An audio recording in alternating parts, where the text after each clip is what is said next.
আসসালামু আলাইকুম সকলকে। তো আজকে আমরা কোয়ান্টাম মেকানিক্স 2 এর একটা টপিক নিয়ে আলোচনা করব, যেটা হচ্ছে বিচলন তত্ত্ব বা পারটারবেশন থিওরি। তো পারটারবেশন থিওরি কোনো সিঙ্গেল থিওরি না, অনেকগুলো থিওরির একটা সেটকে বলা হয় হচ্ছে পারটারবেশন থিওরি। তো আমাদের সিলেবাসে মোস্টলি পড়তে হয় হচ্ছে টাইম ইন্ডিপেন্ডেন্ট পারটারবেশন বা সময় নিরপেক্ষ পারটারবেশন থিওরি বা বিচলন তত্ত্ব, টাইম ডিপেন্ডেন্ট বা সময় নির্ভরশীল বিচলন তত্ত্ব, ডব্লিউকেবি অ্যাপ্রক্সিমেশন বা ডব্লিউকেবি সন্নিকর্ষ পদ্ধতিটা এবং ভেরিয়েশন মেথড বা পরিবর্তনমূলক যে পদ্ধতিটা রয়েছে সেগুলা এই পারটারবেশন থিওরির অন্তর্ভুক্ত। এই চারটা মোস্টলি আমাদের সিলেবাসের মধ্যে রয়েছে, আর বাকিগুলা এখন প্রয়োজন নাই। তো আমরা আজকে শুধুমাত্র পারটারবেশন থিওরি মূলত কী এবং পারটারবেশন থিওরি কেন ব্যবহার করা হয় সেটা সম্পর্কে জানবো। তো আমরা কোয়ান্টাম মেকানিক্স অবশ্যই পড়ছি যে কোনো একটা বক্সের অভ্যন্তরে যদি কোনো একটা ফিজিক্যাল সিস্টেম থাকে, তো ফিজিক্যাল সিস্টেম বলতে কী বোঝায়, যে অ্যাটম, মলিকিউলস বা তারই সাইজের যে কোনো একটা উপাদান বা ফিজিক্যাল সিস্টেম যদি এই বক্সের অভ্যন্তরে থাকে, অর্থাৎ আমরা জানি যে অ্যাটমের মধ্যে অবশ্যই একটা নিউক্লিয়াস থাকে এবং তার চারপাশে ইলেকট্রন থাকে। তো এরকম একটা অ্যাটম বা মলিকুলস বা তার সাইজের যে কোনো একটা যদি বক্সের অভ্যন্তরে থাকে, তাহলে তার যে বিভব শক্তিটা হয় সেই বিভব শক্তি V of x is equal to 0। তো এখানে এই অংশটুকু এক্স ইজ ইকুয়াল টু 0 থেকে যদি তার সীমাটা এক্স ইজ ইকুয়াল টু এ হয়, মানে এই বক্সের যে বেসটা রয়েছে সেটা এক্স ইজ ইকুয়াল টু 0 থেকে এক্স ইজ ইকুয়াল টু এ এর মধ্যে থাকে, তখন আমরা বিভব শক্তিটা পাবো V of x is equal to 0 যখন 0 থেকে এ পর্যন্ত ব্যবধি হয়, এবং যখন V of x is equal to infinity. কখন ইনফিনিটি হবে? যখন এক্স গ্রেটার দেন এ অথবা এক্স লেস দেন 0। তো এই অংশগুলো আমরা পূর্বের যে কোয়ান্টাম মেকানিক্স 1 সেখান থেকে প্রমাণ করে বের করছি যে কোনো একটা বক্সের অভ্যন্তরে যদি কোনো ফিজিক্যাল সিস্টেম বা পার্টিকেল থাকে, তখন তার যে বিভব শক্তিটা হয় সেই বিভব শক্তিটা হচ্ছে V of x is equal to 0 হবে। কখন হবে? যখন 0 less than x less than a হয়। এবং কখন ইনফিনিটি হবে? যখন এক্স গ্রেটার দেন এ এবং এক্স লেস দেন 0 হয়। তো এইসব ফিজিক্যাল সিস্টেমে মূলত আমাদের কাজ কি করতে হয়, যে শ্রোডিঙ্গার সমীকরণ থেকে আমরা যে ওয়েভ ফাংশনটা থাকে অর্থাৎ সাইয়ের মানটা বের করি এবং তার মধ্যে যে এনার্জিটা থাকে ই এর মানটা বের করি। তো প্রতিটা কোয়ান্টাম মেকানিক্সের ক্ষেত্রে আমাদের উদ্দেশ্যই থাকে যে এই ওয়েভ ফাংশনটা নির্ণয় করা এবং এনার্জি বের করা। তো এখানে আমরা যে বক্সটা নিয়েছি সেটা হচ্ছে একটা আইডিয়াল বক্স, অর্থাৎ এই বক্সের মধ্যে সবটাই হচ্ছে ফ্ল্যাট, অর্থাৎ এই ওয়াল যে অংশটুকু আছে সেটাও ফ্ল্যাট, আবার এই বেস বা ভূমি বরাবর যে অংশটুকু সেটাও ফ্ল্যাট। অর্থাৎ এরকম বক্সের মধ্যে কোনো আঁকা বাঁকা কোনো অংশ নেই, এরকম না, সরাসরি ফ্ল্যাট একটা বক্স। এটাকে আমরা বলতে পারি আইডিয়াল একটা বক্স। তো এই সম্পূর্ণ যে সিস্টেমটা রয়েছে এই সিস্টেমটাকে আমরা বলতে পারি আনপারটার্ব সিস্টেম বা অবিচলন পদ্ধতি। তো এটাকে আমরা কি বলতে পারি? আনপারটার্ব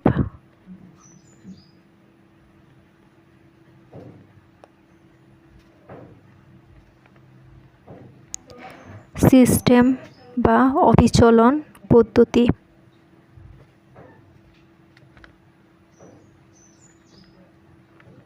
তো এখন আমাদেরকে বুঝতে হবে যে পারটার্ব সিস্টেম বা বিচলন তথ্য কী বা বিচলন পদ্ধতিটা মূলত কী।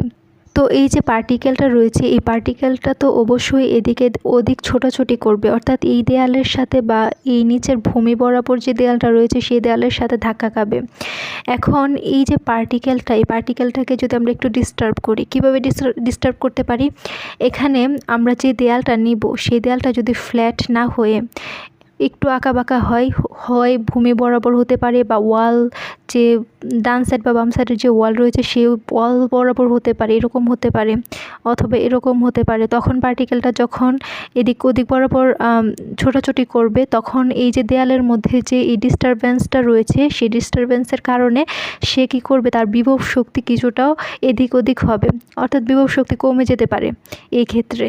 অর্থাৎ এখানে আমি বলতে চাচ্ছি যে এই যে আইডিয়াল বক্সটার কারণে এই যে পার্টিকেলটা ছোটাছুটি করার ফলে আমরা যে বিভব শক্তিটা পাবো, এই ক্ষেত্রে যে ওয়ালগুলো রয়েছে সেই ওয়ালগুলোর ডিস্টারবেন্সের কারণে এই মলিকিউলস বা এই অ্যাটমের জন্য যে বিভব শক্তিটা আমরা নির্ণয় করতে পারবো সেটা কিন্তু সেম হবে না। তো এই যে আনপারটার্ব সিস্টেমটা রয়েছে, এই আনপারটার্ব সিস্টেমের যে পটেনশিয়াল এনার্জি, সেই পটেনশিয়াল এনার্জিকে কিন্তু আমরা এক্স্যাক্টলি নির্ণয় করতে পারবো বা ক্যালকুলেট করতে পারবো।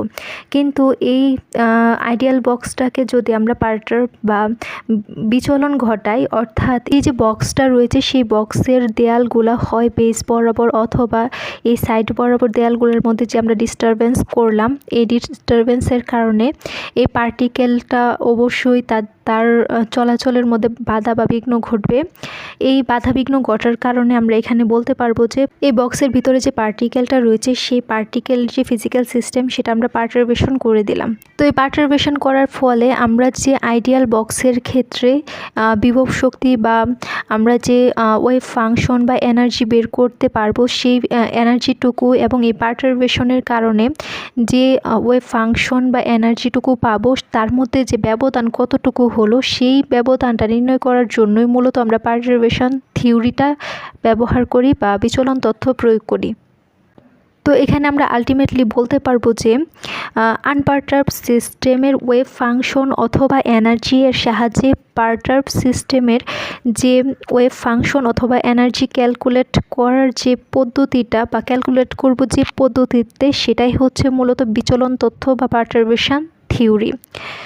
অথবা এভাবেও আমরা বলতে পারি যে কোনো একটা, যেহেতু এই আইডিয়াল বক্সের ক্ষেত্রে আমরা বিভবটা জানি, কিন্তু এই পার্টারবেশন সিস্টেমের কারণে অথবা বিচলন যে পদ্ধতিটা রয়েছে সেই পদ্ধতিতে আমরা কিন্তু ওয়েভ ফাংশন বা এনার্জিটা জানি না। তো এই ক্ষেত্রে যেহেতু আমরা সরাসরি শ্রোডিঙ্গার ওয়েভ ইকুয়েশনের সাহায্যে এই যে সায়ের মানটা অথবা এনার্জিটা নির্ণয় করে ফেলতে পারি, এটা হচ্ছে আমাদের জানাশোনা এই ওয়েভ ফাংশন এবং এনার্জি। তো জানা ওয়েভ ফাংশন বা এনার্জির সাহায্যে আমরা না জানা যে ওয়েভ ফাংশন বা এনার্জিটা সেটা বের করব। এটার সাহায্যেই এটা বের করব।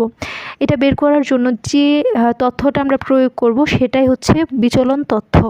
তো পার্টারবেশন থিওরি এমন একটা থিওরি যা শ্রোডিঙ্গার ইকুয়েশন সলভ করা ছাড়াই একটা ডিস্টারবেন্স সিস্টেমের ওয়েভ ফাংশন এবং এনার্জি আমরা ক্যালকুলেট করতে পারি।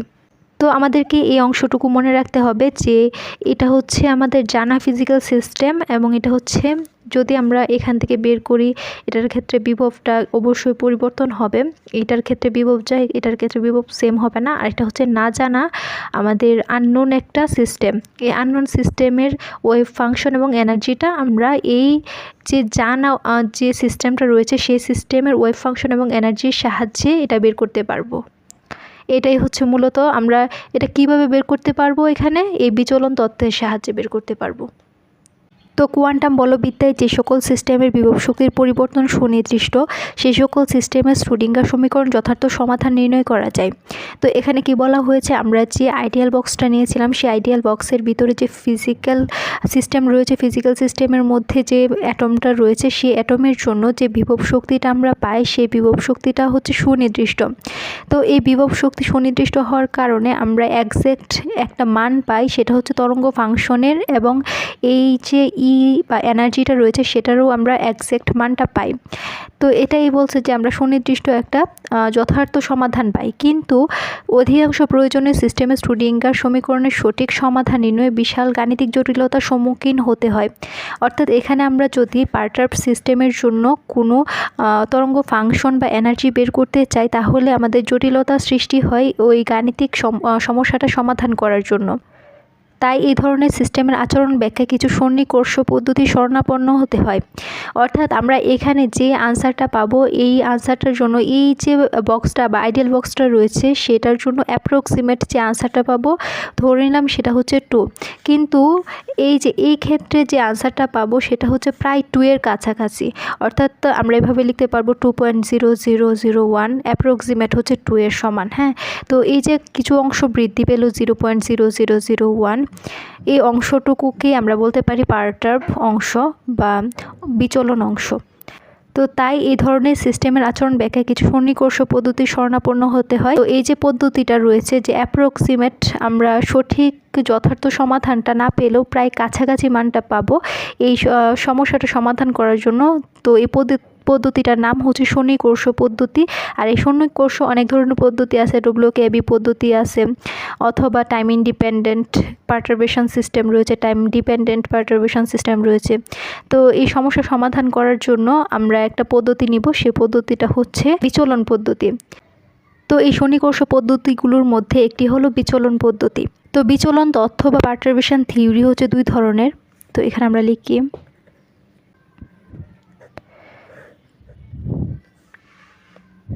তো একটা হচ্ছে সময় নিরপেক্ষ বিচলন তথ্য, টাইম ইন্ডিপেন্ডেন্ট পারটারবেশন থিওরি।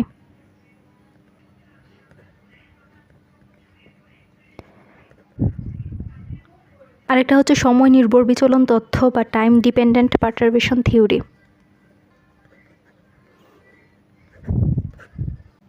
তো আমরা টাইম ইন্ডিপেন্ডেন্ট পারটারবেশন থিওরি বা সময় নিরপেক্ষ বিচলন তথ্য সম্পর্কে জানবো। তো টাইম ইন্ডিপেন্ডেন্ট পারটারবেশন থিওরির আবার দুইটা পার্ট আছে। একটা পার্ট হচ্ছে নন ডিজেনারেট পারটারবেশন বা অচ্যুত অবস্থার বিচলন তথ্য, এবং আরেকটা হচ্ছে ডিজেনারেট পারটারবেশন বা চ্যুত অবস্থার বিচলন তথ্য। নন ডিজেনারেট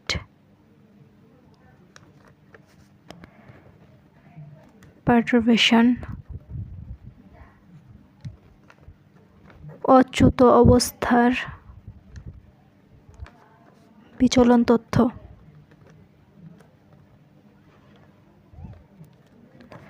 আরেকটা হচ্ছে ডিজেনারেট পারটারবেশন,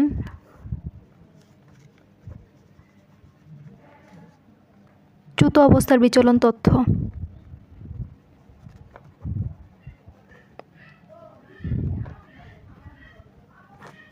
তো এখন আমরা সময় নিরপেক্ষ বিচলন তথ্য এর ক্ষেত্রে যে দুইটা পার্ট আছে সেই পার্টের অচ্যুত অবস্থার বিচলন তথ্য সম্পর্কে জানব, এবং এখান থেকে আমরা সময় নিরপেক্ষ বিচলন তথ্যের মৌলিক সমীকরণ বের করব। তো অচ্যুত অবস্থার ক্ষেত্রে সময় নিরপেক্ষ বিচলন তথ্যের মৌলিক সমীকরণ নির্ণয় করার পূর্বে আমরা কিছু বিষয় সম্পর্কে জেনে নিই। তো আমরা ভিডিও শুরু করার সময় আমরা আনপারটার্বড সিস্টেম সম্পর্কে জেনেছি এবং পারটার্বড সিস্টেম সম্পর্কে জেনেছি। আনপারটার্বড সিস্টেমের ক্ষেত্রে আমরা এক্সাক্ট শ্রোডিঙ্গার সমীকরণের মাধ্যমে যে তরঙ্গ অপেক্ষক সায়ের মানটা এবং এনার্জি ই এর মানটা নির্ণয় করতে পারি। কিন্তু পারটার্বড সিস্টেমের ক্ষেত্রে আমরা বিভিন্ন ধরনের সন্নিকর্ষ থিওরিগুলো অ্যাপ্লাই করি। তো সেই সন্নিকর্ষ থিওরির মধ্যে একটা হচ্ছে পারটার্বেশন থিওরি। তো পারটার্বেশন থিওরির ক্ষেত্রে আমাদের কাজ কি, এই যে জানা বা নোন একটা সিস্টেম রয়েছে, সেই নোন সিস্টেমের সাহায্যে আমরা আননোন সিস্টেমের এই সায়ের মানটা নির্ণয় করতে পারবো এবং এই এনার্জিটা বের করতে পারবো। তো এটা কিভাবে করতে পারি, এক্ষেত্রে আমরা সময় নিরপেক্ষ শ্রোডিঙ্গার তরঙ্গ সমীকরণটা অ্যাপ্লাই করব। তো সময় নিরপেক্ষ শ্রোডিঙ্গার তরঙ্গ সমীকরণের ক্ষেত্রে আমরা একটা ফর্ম জানি, যেটা হচ্ছে হ্যামিল্টনিয়ানের মাধ্যমে প্রকাশ করা। তো হ্যামিল্টনিয়ান সমীকরণের মাধ্যমে আমরা আইগেন মান বা আইগেন ফাংশনের সাহায্যে যদি এই তরঙ্গ সমীকরণটা প্রকাশ করি, সেক্ষেত্রে আমরা হ্যামিল্টনিয়ান অপারেটরটা নিয়ে আসব। তো এই হ্যামিল্টনিয়ান অপারেটরকে এইচ এবং অপারেটর উপর অবশ্যই ক্যাপ দিতে হবে, তাহলে এটা অপারেটর নির্দেশ করবে। তো যেহেতু এটা একটা আইগেন ফাংশনের সাহায্যে প্রকাশ করব, সেই ক্ষেত্রে একটা তরঙ্গ অপেক্ষক নিয়ে আসতে হবে। তো আমরা ধরে নিলাম যে সেই তরঙ্গ অপেক্ষকটা হচ্ছে সাই। তো এই তরঙ্গ অপেক্ষক সাইকে এই হ্যামিল্টনিয়ান অপারেটর এইচ যদি অপারেট করে, তো শ্রোডিঙ্গার তরঙ্গ সমীকরণের ক্ষেত্রে আমরা যে আইগেন মানটা পাই সেটা হচ্ছে এনার্জি ই পাই। এটা হচ্ছে আইগেন মান, এবং যে ফাংশনকে এই অপারেটরটা অপারেট করলো সেম ফাংশনটাই আবার ফিরে পাই, তো ই সাই। তো আমাদের যে তরঙ্গ সমীকরণ বা আইগেন সমীকরণটা পেলাম, এই আইগেন সমীকরণটা আসলে কার ক্ষেত্রে আমরা লিখতে পারবো, এই আনপারটার্বড সিস্টেমের ক্ষেত্রে। তো আনপারটার্বড সিস্টেমের ক্ষেত্রে আমরা এই হ্যামিল্টনিয়ানকে এইচ নট দ্বারা প্রকাশ করব, এই সাইকে সাই নট দ্বারা প্রকাশ করব, ইকে ই নট দ্বারা প্রকাশ করব, এবং এই সাইকে সাই নট দ্বারা প্রকাশ করব। তো এই অংশটুকু মনে রাখবো, এটা হচ্ছে আনপারটার্বড সিস্টেমের ক্ষেত্রে এটাও হ্যামিল্টনিয়ান অপারেটর, আর এই সাই নটটা হচ্ছে এই আনপারটার্বড সিস্টেমের ক্ষেত্রে তরঙ্গ অপেক্ষক, এবং এই এনার্জি ই নট বা আইগেন মানটা হচ্ছে আনপারটার্বড সিস্টেমের ক্ষেত্রে, এবং এই সাই নটটাও আনপারটার্বড সিস্টেমের ক্ষেত্রে। পারটার্বড সিস্টেমের ক্ষেত্রে যদি সেম ইকুয়েশনটা আমরা অ্যাপ্লাই করি, সেক্ষেত্রে কি হ্যামিল্টনিয়ান একই থাকবে, এই সায়ের মানটা কি একই থাকবে? অবশ্যই না, এটা পরিবর্তন হবে। তো আমরা সেম হ্যামিল্টনিয়ান এখানে কিন্তু পাবো না, কারণ হচ্ছে এটার ক্ষেত্রে সুনির্দিষ্ট একটা মান পাওয়া যায়, কিন্তু এখানে আমরা নির্দিষ্ট কোনো মান পাই না, অ্যাপ্রক্সিমেট বা প্রায় কাছাকাছি মান পাই। তো আমরা ধরে নিলাম যে সেই কাছাকাছি মান পাওয়ার জন্য যে হ্যামিল্টনিয়ান অপারেটরটা, সেটাকে আমরা এইচ দ্বারা প্রকাশ করলাম। তো হ্যামিল্টনিয়ান অপারেটর এইচ এবং যে তরঙ্গ অপেক্ষক দ্বারা এই অপারেটরটা অপারেট করবে সেটা হচ্ছে শুধুমাত্র সাই। তো H Sai is equal two, তাহলে কি পাবো আমরা, একটা এনার্জি পাবো, এবং যে অপারেটরটা যে অপেক্ষককে অপারেট করলো সেম অপেক্ষকটাই পাওয়া যাবে। আমরা জানি যে আইগেন ফাংশনের ক্ষেত্রে এটাই হয়, যে আমরা যদি কোনো অপারেটর দ্বারা কোনো ফাংশনকে অপারেট করি তাহলে একটা মান পাওয়া যায়, এবং যে ফাংশনটা থাকে সেম ফাংশনটাই পাওয়া যায়। এই ক্ষেত্রে আমরা যে মানটা পাবো সেটা হচ্ছে ই, এবং সেম ফাংশন মানে হচ্ছে সাই ফাংশন, তো এখানে সাইটা পাওয়া যাবে। তাহলে আমরা কি বললাম, এখানে আনপারটার্বড সিস্টেমের ক্ষেত্রে আমরা এটা লিখব এবং পারটার্বড সিস্টেমের ক্ষেত্রে আমরা এটা লিখব।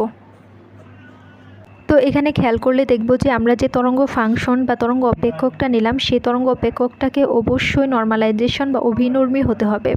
তো এখন অভিনর্মী মানে কি? অভিনর্মী মানে হচ্ছে আমরা তাদের ইনার প্রোডাক্ট করব। অর্থাৎ প্রথমে ধরে নিলাম যে একটা অপেক্ষক যেটা হচ্ছে সাই এম, আরেকটা অপেক্ষক নিলাম সেটা হচ্ছে সাই এন। তো তাদের মধ্যবর্তী ব্রা সাইন এবং ক্যাট সাইনের ভিতরে রাখলে এটাকে বলা হয় ইনার প্রোডাক্ট। তো এটা ইজ ইকুয়াল টু 0 হবে। কখন 0 হবে? যখন হচ্ছে n not is equal to m. অর্থাৎ এই এন এবং এম যদি সেম না হয় তখন এর মান হবে 0। অর্থাৎ আলাদা আলাদা দুইটা তরঙ্গ ফাংশন রাখতে হবে। সেম ফাংশন রাখলে কিন্তু 0 হবে না। এখন যদি সেম ফাংশন হয় অর্থাৎ সাই M Sai N is equal to 0 যখন n is equal to m.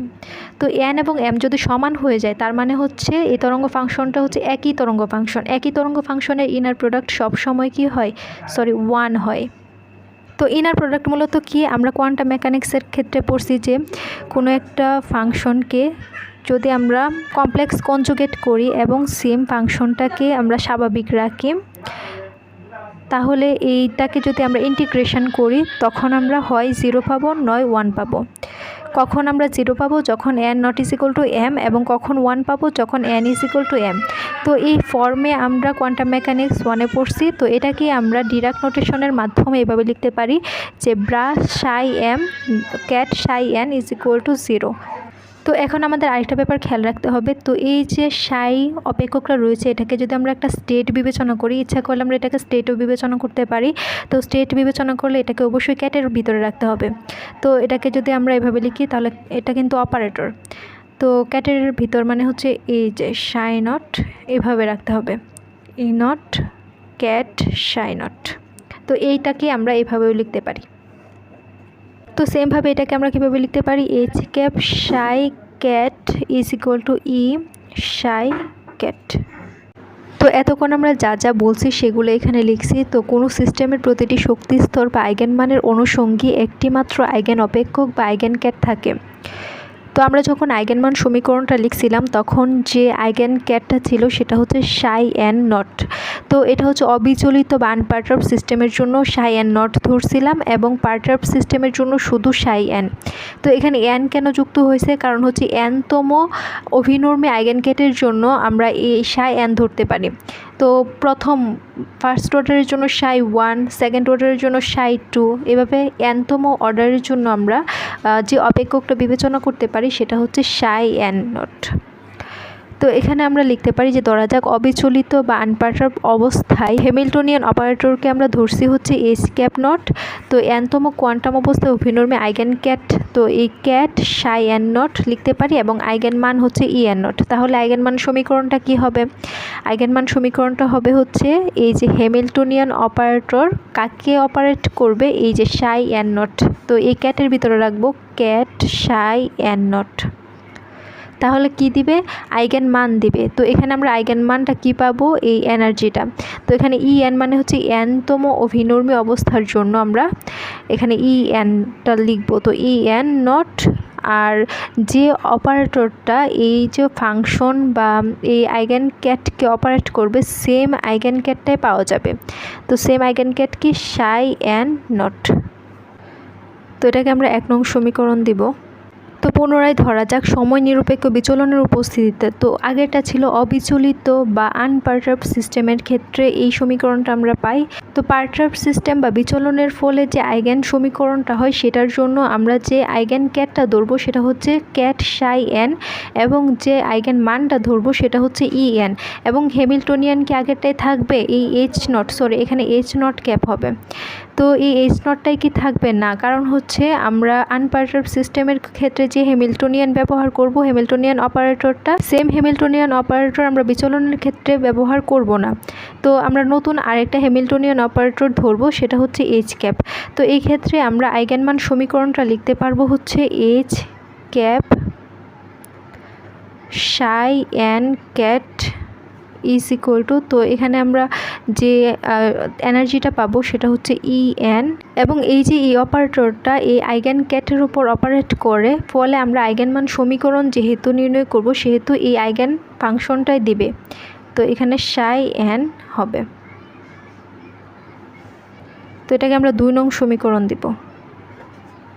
তো এখন বিচলন তথ্যের মূল ধারা অনুসারে H cap is equal two আমরা লিখতে পারি হচ্ছে H naught cap plus lambda H prime cap. তো এই অংশটুকুকে আমরা 3 নং সমীকরণ দেব। এখন এই অংশটুকু কিভাবে আসছে আমি একটু বলি এখানে। তো এখানে খেয়াল করলে দেখব যে আমরা মূলত আনপারটার্বড সিস্টেমের সহায়তায় পারটার্বড সিস্টেমের যে মান সাইয়ের মান এবং এনার্জি এর মানটা বের করব, এটাই তো আমাদের উদ্দেশ্য। তো এখন এই আনপারটার্বড সিস্টেমের যে হ্যামিল্টনিয়ান অপারেটর সেটা হচ্ছে এইচ নট। তো এটা হচ্ছে আনপারটার্বড সিস্টেম। আর পারটার্বড সিস্টেমের ক্ষেত্রে যে হ্যামিল্টনিয়ান, তো পারটার্বড সিস্টেমের ক্ষেত্রে একটু ডিস্টারবেন্স থাকবে। তো এখানে আমরা যে হ্যামিল্টনিয়ানটা ধরছি সেই হ্যামিল্টনিয়ানটা হচ্ছে এইচ। এখন আমরা যে বলছি যে অ্যাপ্রক্সিমেশন বা প্রায় কাছাকাছি, তো আমরা ধরে নিলাম যে এই অংশটুকুর এক্স্যাক্ট মান হচ্ছে 3। এখন এই মানটা, অর্থাৎ আমরা যে ডিস্টারবেন্স যে সিস্টেমটা নিলাম বা পারটারবেশন সিস্টেমটা নিলাম, সেখানে আমরা মানটা পাইছি হচ্ছে 3.0001। তো এখানে আমাদের এক্স্যাক্ট মান হচ্ছে 3 এবং এখানে আমরা পাইছি হচ্ছে 3.001, প্রায় কি 3 এর কাছাকাছি না? এই যে এখানে আমরা অ্যাপ্রক্সিমেশন শুধু 3 লিখতে পারি। এখন এখানে যে আমরা এক্সট্রা কতটুকু পাইছি 0.0001, এই অংশটুকু এক্সট্রা না? তো এই অংশটুকুকে আমরা বিচলন বলতে পারি। বিচলন মানে হচ্ছে এই অংশটুকুকে এইচ প্রাইম হিসেবে ধরতে পারি, এইচ প্রাইম। আর এখানে যে আমরা অ্যাপ্রক্সিমেট 3 হিসেবে বিবেচনা করলাম, এটা হচ্ছে এইচ নটের মান। আবার এই যে মানটা, সম্পূর্ণ মানটা আমরা পাইছি, এটা হচ্ছে এইচ এর মান। তাহলে এইচ ইজ ইকুয়াল টু আমরা কি লিখতে পারি? এইচ ইজ ইকুয়াল টু লিখতে পারি হচ্ছে এইচ নট। তো এই এইচ নট তো থাকবে, এইচ নটের সাথে আবার এইচ প্রাইম কি হয়েছে? অ্যাড হয়েছে। তো এখানে আমরা কি লিখতে পারি যে এইচ নট থাকবে, সাথে কত অ্যাড হয়েছে? H prime. তো এই এইচ প্রাইমের সাথে একটা প্যারামিটার অ্যাড হবে, যে প্যারামিটারটা হচ্ছে ল্যামডা। তো এই ল্যামডার মান বা সীমাটা হচ্ছে 0 থেকে 1 পর্যন্ত, 0 to 1। তো এর মধ্যে এই ল্যামডার মানটা থাকবে। তো যখন ল্যামডার মান 0 হয় তখন এইচ এর মান কত হবে? H is equal two lambda is equal to 0 হলে এইচ ইজ ইকুয়াল টু হবে এইচ নট। আবার এই ল্যামডা ইজ ইকুয়াল টু 1 হলে এইচ এর মানটা কত হবে? এইচ ইজ ইকুয়াল টু হবে H naught plus H prime. তো এই ব্যাপারটা আমরা এখানে খেয়াল রাখবো। তো এখানে আমরা 3 নং সমীকরণটা আসলে কিভাবে আসছে বুঝতে পারছি। তো এটা বিচলন তথ্যের মূল ধারা বলতে পারি যে H equal to H naught cap plus lambda H prime. তো এখানে আমাদের বোঝার সুবিধার জন্য 1, 2 এবং 3 নং সমীকরণটা লিখে নিলাম। তো পরবর্তী থেকে শুরু করব। তো এখানে ল্যামডা এইচ প্রাইম হলো বিচলন হ্যামিল্টনিয়ান এবং ল্যামডা হলো একটা ক্ষুদ্র প্যারামিটার। তো ল্যামডা এর মান 0 থেকে 1 এর মধ্যে সীমাবদ্ধ। তো এখন আমরা 2 নং সমীকরণটা যদি খেয়াল করি যে H cap ket psi N is equal to E N ket psi N. তো এই প্রতিটা পথ, অর্থাৎ এইচ ক্যাপ যে হ্যামিল্টনিয়ান অপারেটরটা রয়েছে এটাও ল্যামডার উপর নির্ভরশীল, এই সাই এনটাও ল্যামডার উপর নির্ভরশীল এবং ই এনটাও হচ্ছে ল্যামডার উপর নির্ভরশীল, যার ফলে আমরা একটা সিরিজ পাবো, ল্যামডা এর গাছ সিরিজ যাকে বলা হয়। তো সিস্টেমের cat psi N O E N, এই যে ক্যাট সাই এন এবং ই এন কে ল্যামডা এর গাছ সিরিজে বিস্তৃত করে পাই। তো গাছ সিরিজে যদি বিস্তৃত করি তাহলে আমরা এভাবে লিখতে পারি যে cat psi N is equal two, তো সিরিজটা মূলত এরকম হবে, যখন কোনো ল্যামডা থাকবে না তখন আমরা তাকে অবিচলিত বলতে পারবো, এবং যখন এই ল্যামডার সাথে 1 আসবে তখন আমরা বলতে পারবো ফার্স্ট অর্ডার, যখন 2 আসবে তখন সেকেন্ড অর্ডার, এবং যখন 3 আসবে থার্ড অর্ডার, এভাবে n-তম পর্যন্ত যাবে, তো n-তম অর্ডার পর্যন্ত। তো এখানে আমরা এই সিরিজটা কীভাবে লিখতে পারি? প্রথমে হচ্ছে কোনো ল্যামডাই থাকবে না, তো শুধু ল্যামডা না থাকলে কি থাকবে? সাই এন, তো ক্যাট সাই এনটা থাকবে। তারপর ল্যামডা প্রথম ফার্স্ট অর্ডার আসবে, যে ল্যামডা থাকবে, তারপর হচ্ছে সাই এনটা থাকবে। তো সাই এন এখানে প্রথমে 0 থাকবে, তারপর 1, 2, 3। তো এখানে ল্যামডা ক্যাট সাই এন 1। এখানে কিন্তু এটা পাওয়ার হিসেবে থাকবে না, আমরা এটাকে ডিনোট করব যে এটা সাই এন নোটেশন হিসেবে ব্যবহার করব। তো তারপর হচ্ছে এই ল্যামডার সাথে 2 আসবে, তো ল্যামডা স্কোয়ার আর এই সাই এন 2 হবে, সাই n 2 cat psi n 2 plus তারপর হচ্ছে 3 আসবে ল্যামডা কিউব, তো এই সাই এনটা পরিবর্তিত হয়ে 3 হয়ে যাবে, তো সাই এন 3। এভাবে এই ধারাটা এনতম পর্যন্ত যাবে। সেমভাবে আমরা এনার্জির ক্ষেত্রেও এটা ব্যবহার করতে পারি। তাহলে ই এনকে কী লিখতে পারবো, E N is equal two, প্রথমে কোনো ল্যামডা থাকবে না, যেহেতু এটা ল্যামডার গাছ সিরিজ, তো প্রথমটার ক্ষেত্রে কোনো ল্যামডা থাকবে না, যাকে আমরা অবিচলন বলতে পারবো। তো প্রথমটা শুধু ই এন থাকবে, এর সাথে কোনো ল্যামডা থাকবে না। তারপর ফার্স্ট অর্ডার চলে আসবে, তো একটা ল্যামডা আসবে, তো একটা ল্যামডা এবং ই এন 1 আসবে, তো ই এন 1। এটা কিন্তু পাওয়ার হিসেবে না, এটা হচ্ছে আমরা নোটেশন হিসেবে ব্যবহার করব যে এটা হচ্ছে 1, তারপর 2 আসবে, 3 আসবে, তো plus lambda square E N 2 plus lambda cube E N 3। এভাবে এই ধারাটা বিস্তৃত হবে। তো এটাকে আমরা 4 নং সমীকরণ দিব, আর এটাকে হচ্ছে 5 নং সমীকরণ দিব। তো এখানে ই নট হবে। তো এখন আমাদের কাজ হচ্ছে 4 এবং 5 নং সমীকরণে যে মানটা আছে সাই এন এবং ই এন, এবং 3 নং সমীকরণে যে মানটা আছে এইচ ক্যাপ। তো 3, 4 এবং 5 নং সমীকরণের মান আমরা 2 নং সমীকরণে বসাবো। তো এখানে আমরা 2 নং সমীকরণে এইচ ক্যাপের পরিবর্তে H naught cap plus lambda H prime cap বসাবো, এবং সাই এন ক্যাটের পরিবর্তে এখানে সাই এন ক্যাটের যে মানটা আছে সেই মানটা বসাবো, এবং এখানে ই এন এর পরিবর্তে ই এন এর যে মানটা আছে সেটা বসাবো। তো H cap, ket, psi N এবং ই এন এর মান 2 নং সমীকরণে বসাই। তো এখানে এইচ ক্যাপের পরিবর্তে H naught plus lambda H prime হবে, H naught cap plus lambda H prime cap. তারপর ক্যাট সাই এন এর পরিবর্তে এখানে এই সম্পূর্ণ মানটা বসাবো, ket psi n naught plus lambda ket psi n 1 plus lambda square ket psi n 2 plus lambda cube ket psi n 3 plus এভাবে যাবে ধারাটা। তারপর আমাদের কাজ হচ্ছে সমান সমান চিহ্নের পর ই এন এর মান বসানো।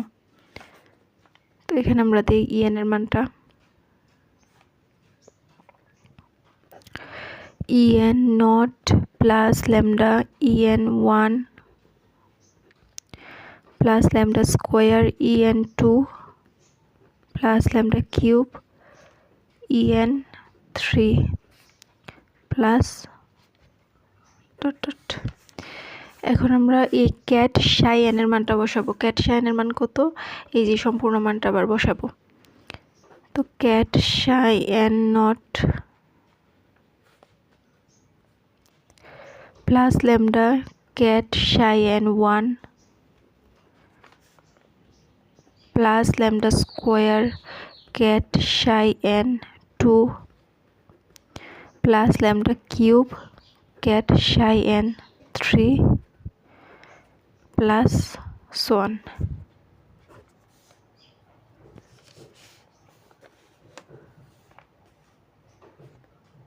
তো এখন আমরা স্বাভাবিক গুণ করব, অর্থাৎ এইচ নট ক্যাপের সাথে এই সম্পূর্ণ মানটা গুণ করব, এবং তারপর প্লাস দিয়ে ল্যামডা এইচ প্রাইম ক্যাপের সাথে এই সম্পূর্ণ অংশটুকু গুণ করব।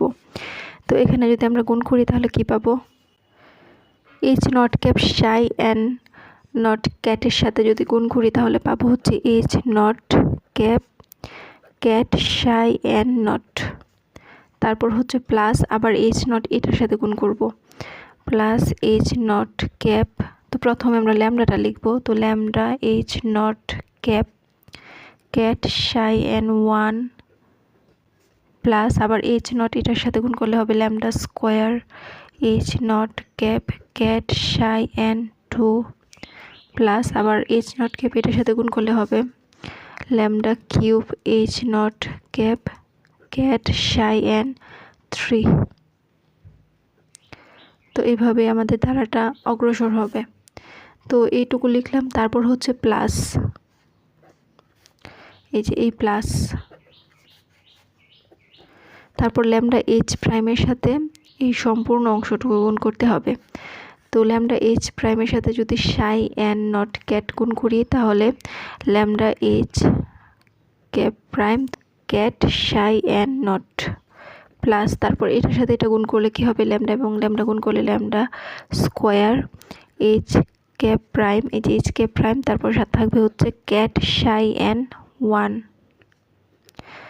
তারপর এটার সাথে যদি এটা গুণ করি তাহলে ল্যামডা এবং ল্যামডা স্কোয়ার গুণ হয়ে হবে ল্যামডা কিউব, এবং এইচ ক্যাপ প্রাইমটা ঠিক থাকবে, এবং এখানে থাকবে হচ্ছে cat psi n 2, cat psi n 2। তারপর আবার এটার সাথে যদি এটা গুণ করি তাহলে হবে ল্যামডা কিউব এবং ল্যামডা টু দি পাওয়ার 4। তো এত বৃদ্ধি করার দরকার নাই, কিউব পর্যন্ত গেলেই হবে। তো এইভাবে সোয়ান।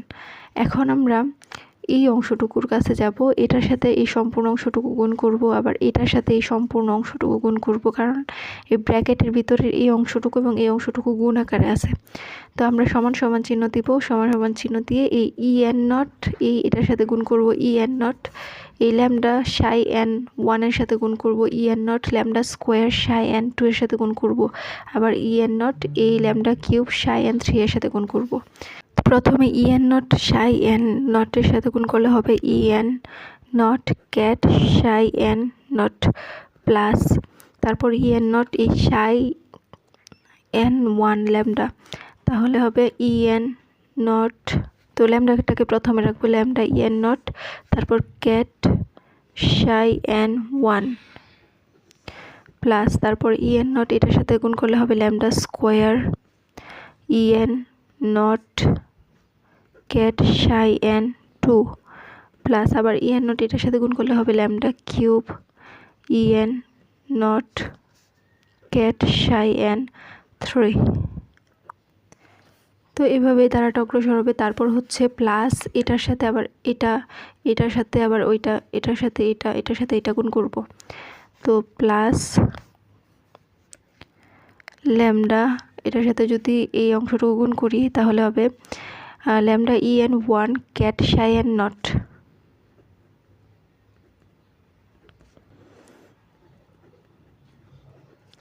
তারপর প্লাস এখানে হবে এই অংশটুকু যদি আবার এটার সাথে গুণ করি তাহলে ল্যামডা এবং ল্যামডা গুণ হয়ে ল্যামডা স্কোয়ার হবে, এবং ই এন 1 এবং এখানে আছে হচ্ছে cat psi n 1, lambda square E N 1 cat psi n 1 plus আবার যদি আমরা এটার সাথে এই অংশটুকু গুণ করি তাহলে ল্যামডা এবং ল্যামডা স্কোয়ার গুণ হয়ে হবে ল্যামডা কিউব আর E N 1 cat psi n 2।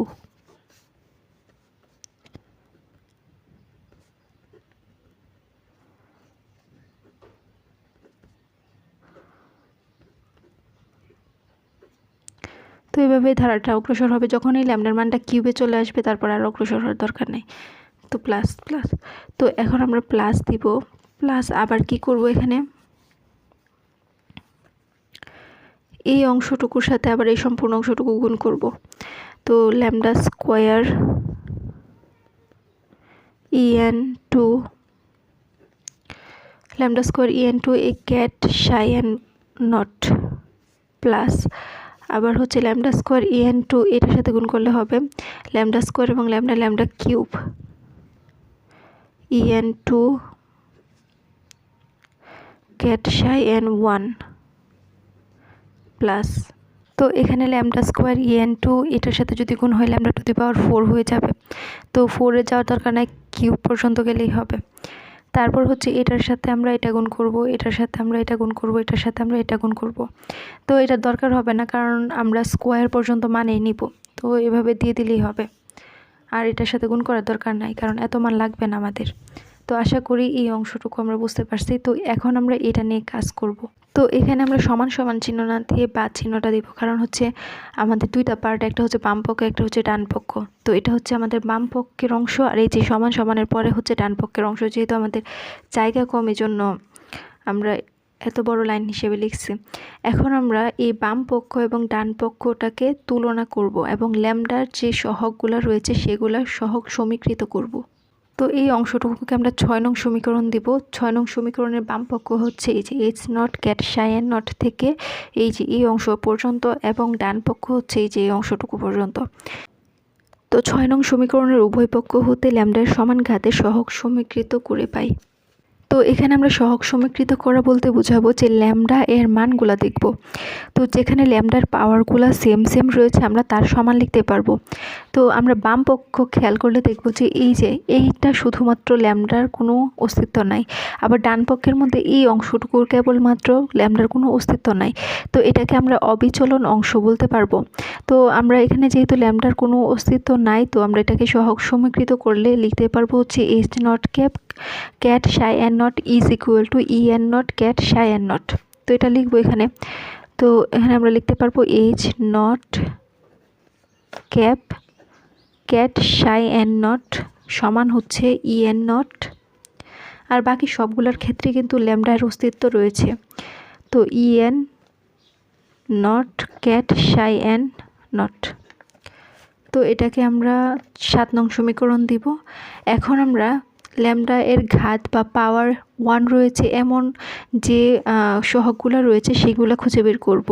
তো এখানে বাম পক্ষের মধ্যে ল্যামডা এর ঘাত 1 রয়েছে এই যে এই অংশটুকু সহগটার মধ্যে। তো এই সহগটা আমরা নিব এখন। তো H not ket psi n 1। তো এটা নিলাম। আরও কি এই ল্যামডার পাওয়ার 1 রয়েছে এমন কোনো সহগ আছে এখানে? এটা ল্যামডা স্কোয়ার, ল্যামডা কিউব, এই যে এটা।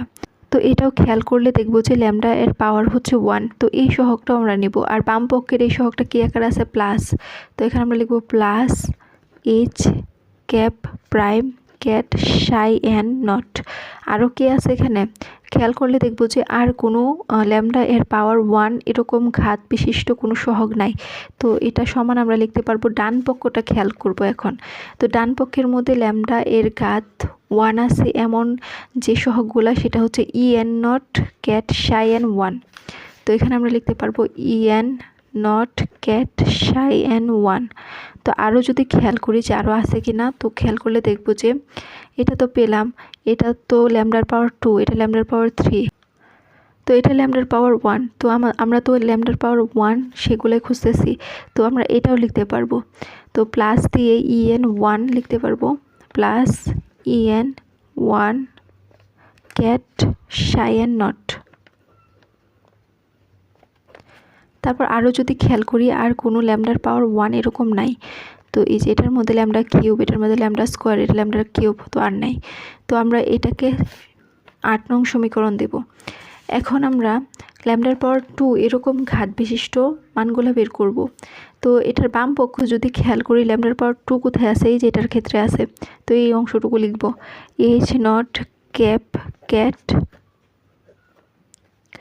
সাই এন 2।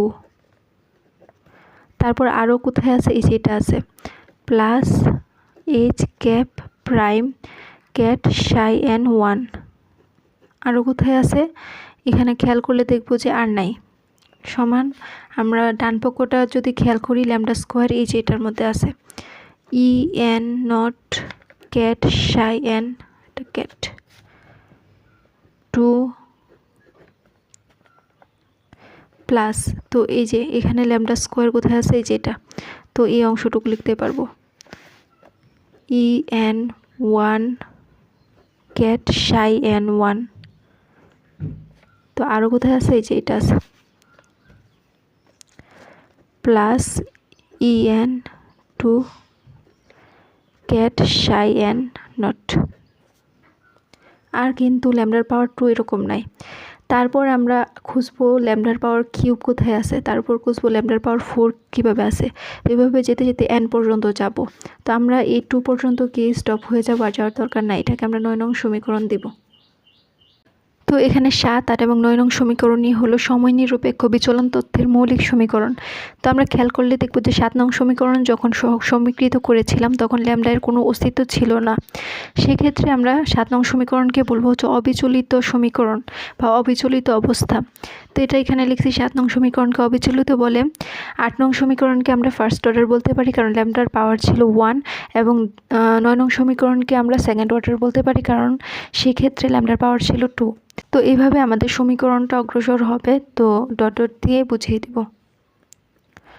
তো এখানে লিখছে 8 নং সমীকরণকে প্রথম ক্রমের বা ফার্স্ট অর্ডার বিচলিত অবস্থা বলে এবং 9 নং সমীকরণকে দ্বিতীয় ক্রমের বা সেকেন্ড অর্ডার বিচলিত অবস্থা বলে।